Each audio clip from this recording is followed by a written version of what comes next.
let's get straight into it. We now have a Texan entrepreneur, and I've just learned breakfast taco advocate. Who knew? Please join me in welcoming our friend Andy Ellwood. Thank you very much. I wore my cowboy boots just because of your recommendation. You're rocking them. You are so rocking them. These are my everydays, and it's brave in New York City to wear cowboy boots with frequency. So I have 4 pairs that I rotate through, but it has led me to refer to what I'm currently wearing today as my mullet of outfits. I've got Texas down here and New York City up here. So appreciate you guys bearing with me as we get started. It is absolutely an honor to be here. I'm super excited to be able to talk with you about something that I just feel like is a question that I ask myself just about every time I make a decision. Is this brave or is this stupid? It's something that I feel I have earned the right to ask over the course of the past few years because I've been brave enough and stupid enough to start to figure out a pattern and start to understand which one's which. With that, I do want to start off, like any good speech, with a quote. Not my quote from somebody else, quote from somebody who, put his handwriting in squiggly lines to know that it's a valid quote. The reasonable man adapts himself to the world. The unreasonable one persists in trying to adapt the world to himself. Therefore, all progress depends on the unreasonable man. That is the quote that I say to myself every morning in the mirror to make myself feel good about the risks that I'm taking today. So I wanted to make sure that I shared that with you because in thinking about the change makers and thinking about the things that have happened where it has turned into something much bigger than what somebody even expected it to be, when they've chased down a path, when they've gone towards innovation, towards change, towards bravery, sometimes it takes being unreasonable and being the person who goes one step further than anybody else was willing to go. Not to the offense of others, but to the benefit of others. So with that, let me rewind just a little bit. And another question that my parents ask is, Andy a serial entrepreneur or does he have professional ADD? Now, before I get started, this gentleman up here in your top left, the guy shaking hands, probably easiest to think about him as what my first job out of college was, which was selling life insurance. Anybody in here have a family member who sells life insurance? How many times this week have they asked you to buy another policy? Yes, if you're laughing, you know exactly what's going on. I learned how to sell life insurance by carrying a hard-covered leather briefcase, wearing a full suit while I was in college, attending classes, and trying to sell policies to kids in school. My first year out of college, I ended up deciding that if I was going to play this game, I was going to play it as best I could, and ended up being the #1 life insurance salesman in America my first year out of college amongst my peers. It was intense. It was intense. I talked to anybody and everybody who moved. If they still had a pulse, they still could buy a policy. And I felt like that was the right way to get started. But if you are classically trained selling life insurance, everything else is easier to sell. The life insurance sales conversation begins with, have you thought about your death recently? Every other conversation doesn't start like that, so you're off to a better start. And it was actually at this point that I learned about owning what I could control. There were only a certain number of leads that I could put into the pipeline, a certain number of pitches that I could give that would lead to the eventual outcome that I was aiming for. But of the 10 leads that I started with, only 3 of them would usually let me give them a pitch or give them a policy option. And of the 3 pitches or policies that I presented, only 1 person said yes. And so what I learned was to own what I controlled. I didn't control of the 10 who was going to let me pitch. I just controlled that I had to pitch to those 10. I didn't control of those 3 who was going to say yes. I just had to do my best and pitch all 3. And so I focused on putting more 10s in the top of the pipeline and letting it trickle through, the law of large numbers. And that lesson has carried through my entire career. But I also learned another lesson, which was that when you're good at something, you tell other people about it. When you're great at something, other people talk about it for you. And I started to get a reputation as the guy who could sell things. And when I got a note from a buddy of mine who said, hey, I know you're great at selling life insurance, but there's an opportunity in Dallas with Warren Buffett's private jet company. Would you be interested in learning how to sell private jets for Warren Buffett? It's a little different than life insurance, but you might like it. I said, hell yes. A big old Texas hell yes. And I jumped from selling life insurance to being the representative for Warren Buffett's private jet company, selling to North Texas's billionaires, celebrities, and athletes. And I got to tell you, that's a pretty amazing way to spend your mid-20s. Sometimes it's 5 a.m. on the runway, meeting people who are coming back from Vegas. Sometimes it's 5 a.m. on the runway, meeting people on their way to Vegas. But it was a really interesting way to do it. But I also learned something during that time from my clients. And I had a lot of really interesting stories. I knew a lot of really interesting people. I had some interesting phone numbers on my phone. And they said, Andy, that's great, but my limo driver has better stories than you do. And if you want to always be the guy who knows the guy, that's fine. Totally fine. But if you think you have what it takes to be the guy, now's the time to take some personal risks. Go jump. Go jump off that cliff and build your wings on the way down. And so I left. I left a pretty nice setup in North Texas. My parents said, what on earth are you doing? And I said, if I'm going to go swim in a big pond, I'm going to go swim in the biggest pond. So I moved to New York City without a job or a place to live. On my way here, driving a U-Haul through Tennessee, I got a phone call from a best friend in junior high who said, I just raised some money for a startup. Would you like to be a part of it? We need somebody to run business development. And I said, what's business development? And they said, well, it's kind of like sales, but in tech, we're afraid of sales guys, so we call it business development. And I said, fantastic, that is something I can do. So just tell me the pipeline you want me to work, and let's make it happen. So that company was called Gowalla. It launched the same day as Foursquare at South by Southwest 2009. Reporters thought that we were the same company because we both launched with effectively the same app, just different colors. So we went head-to-head for two and a half years in what we like to call the location wars of 2010. And so we were fortunate to have Sean Parker on the board as one of our investors. Sean Parker of not the Facebook, but Facebook. And he did a lot of amazing things for us as a board member, including calling up his friend named Mark and saying, you probably should just buy these guys. And so we were acquired by Facebook in 2011.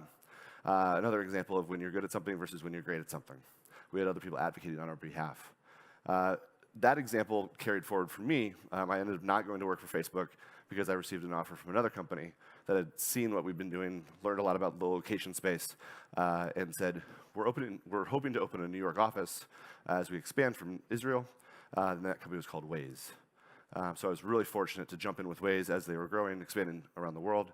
I opened the New York office and helped put out the sales, marketing, and partnership teams.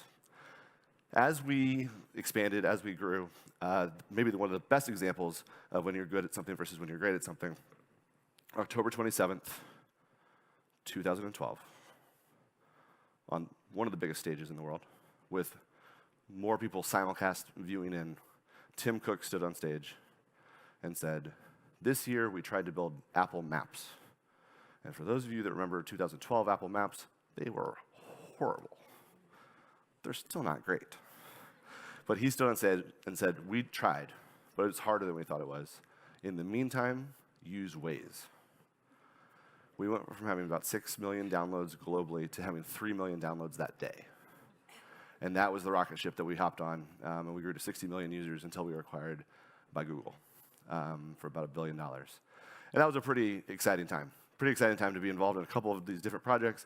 I was invested in a couple projects. I was mentoring people, and I was kind of in the middle of all the things. And I was kind of riding high on not quite Michael Jordan, success, but feeling pretty good about going 3 for 3, right? And that's when I kind of got the itch. I said, I've been a part of people's teams. What would it look like to go out and do it on my own? I'm a really good number 2. I've joked for a long time that I'm a wartime consigliere. I find the guy with the crazy huge idea that doesn't want to do the dirty work, and he just sends me out into the field, and sometimes things happen. But then I said, well, if I was going to do this again, it would have to be something that was big enough, something that it was inspiring enough, something that really kind of pushed me to jump all the way back in. And so I was actually speaking in Washington, D.C. Right before the Waze acquisition. They kind of shut us down. They're like, we're probably getting sold, so don't sell too much because we can't commit to anything next year. And I was talking about using the power of the crowd to solve a big data problem. That if Waze had tried to go out and license every street camera, every road strip, every traffic information that was out there and put it all into one place, it would have never worked. But because we used the actual drivers themselves as a way to help each other, that worked. At that point, I met my business partner, Neil Kataria, who was another serial entrepreneur. And at that point, he had just had his second kid. And coming home from a West Coast swing, like all East Coast entrepreneurs have to do, there was a box from Amazon.com and Diapers.com on his front porch. And he brought him in, and having grown up in an immigrant family from India, he started to pull things out and play the prices right. Well, how much do you think this costs? And he looked at the receipt. He goes, "That's how much this costs? What?" And so eventually pulled all 24 items out of the box, and it was $300 worth of things for 24 items in 2 boxes. And he said, "I haven't been to the grocery store in a little while. My wife's a surgeon. I'm a serial entrepreneur. It's not about the money, but is that actually how much these things cost?" So like any big data nerd, he grabbed the receipt and went to 6 different grocery stores that Saturday, much to his wife's chagrin. And he wrote down the price for every single item at all of those different stores. And what he found was he'd overpaid by 30% for the convenience of having things delivered to him. That was about what he thought, maybe 20%, but it was about 30%. The thing he didn't expect was that from store number 1 to store number 6 was 40% difference in price for the exact same 24 items. On a $300 basket of goods, that's significant. So he asked the question, is that really what we're dealing with? And he thought, well, how would we find out? That's the point. He basically walked up to me after my speech and held up a napkin and said, "I think this is a big data problem that we need to solve, and I don't think that the retailers are going to like us if we do it." And so we said, well, let's test. So we went and talked to a couple of retailers. We said, we're going to build a smart shopping list, something that compares your prices to everyone else's prices in real time, and shoppers will be informed to make the decision that's best for them that day. That's when we got security called on us. We got laughed out of offices. We got told, "I hope you fail. Please never come back." That was when I knew that we were onto something. That was when I knew that we were frustrating old men with gray hair with a new idea, and we changed slide number 2 of our investment pitch deck to big retailer, which I shall not name here, that's not based in Bentonville, Arkansas, doesn't like us. And people are basically like, "They don't like you? Great. Disruption. Here's money." And so we got started. And we got started saying, well, all we need to do is we need to have all the prices for all the items instead of all the grocery stores in the entire country. And then we'll be able to fulfill our dream of building a smart shopping list and providing price transparency for a $1.3 trillion industry. Let's do it. So what we did was we launched a fake startup.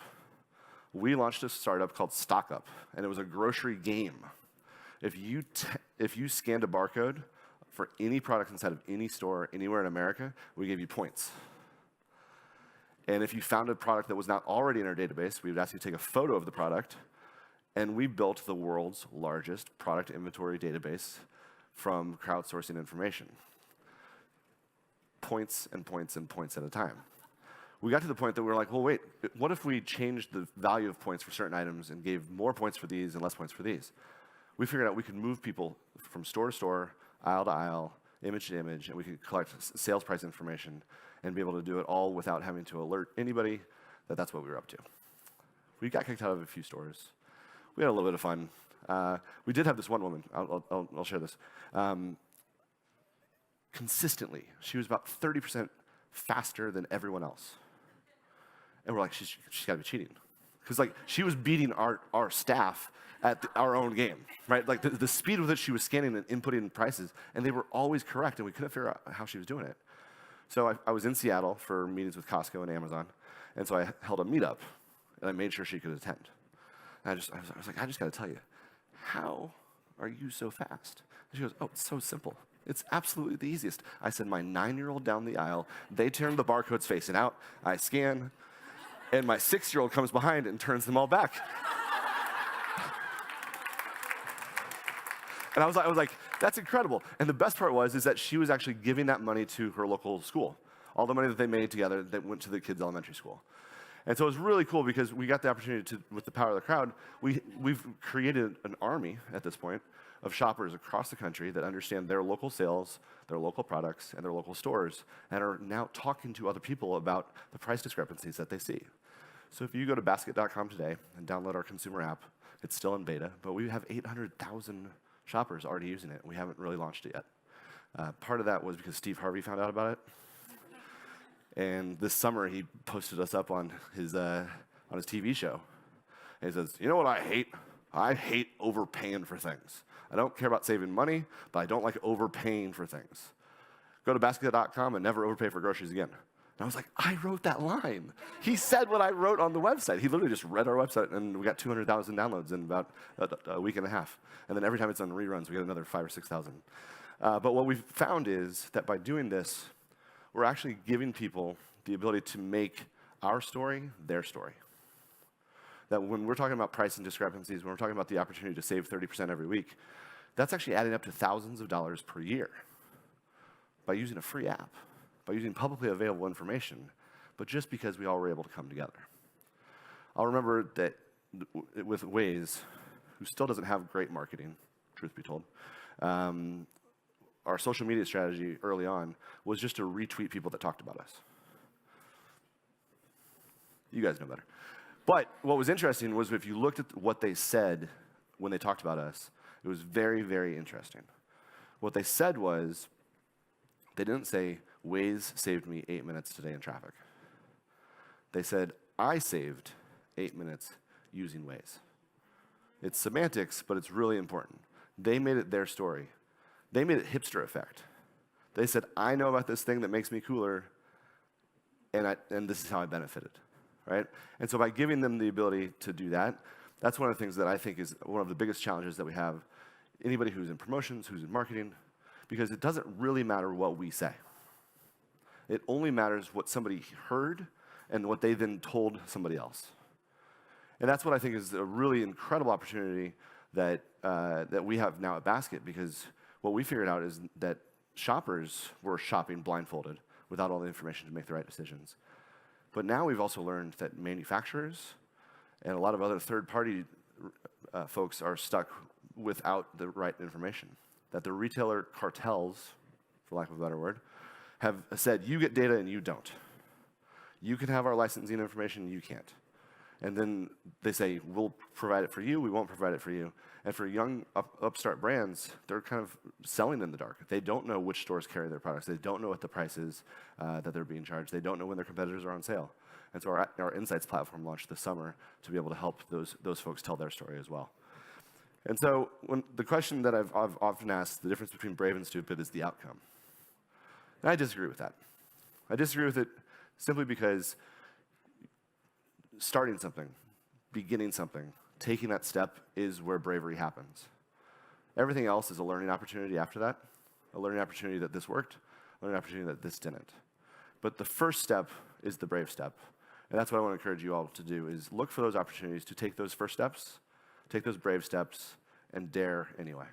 Thank you very much.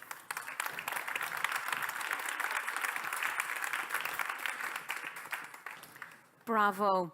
I think as we all listen to Andy, it strikes me at least that there is such bravery inherent in a startup. And doing it multiple times is the ultimate bravery. It also strikes me that, Andy, you've elevated the sales function, our profession, sales and marketers ruling the world. I like where you're going with this. Thank you so much. Andy, we're short on time, hopefully long on inspiration. A final comment. What's bravery, and how do we take it to the office every day? That's a great question. I think that actually had a discussion this week about the difference between a rebel and a maverick. We were talking about this internally. We were doing a rebranding exercise, and we had a persona deck, and one of them was rebel and one of them was maverick. And there was a really strong conversation and a really even split amongst the team as to what's more of the Basket story. Is it a rebel story or is it a maverick story? And a maverick, we decided, is a little bit more of doing it for themselves. Mm-hmm. The lone wolf that kind of doesn't care and doesn't really care how it affects others. And the rebel is somebody who says, on behalf of others, I'm going to do what they can't. And that's what I hope bravery means for us at Basket, and what I hope bravery means for myself in my professional career. Great. Well, thank you for being a rebel. Thank you so much.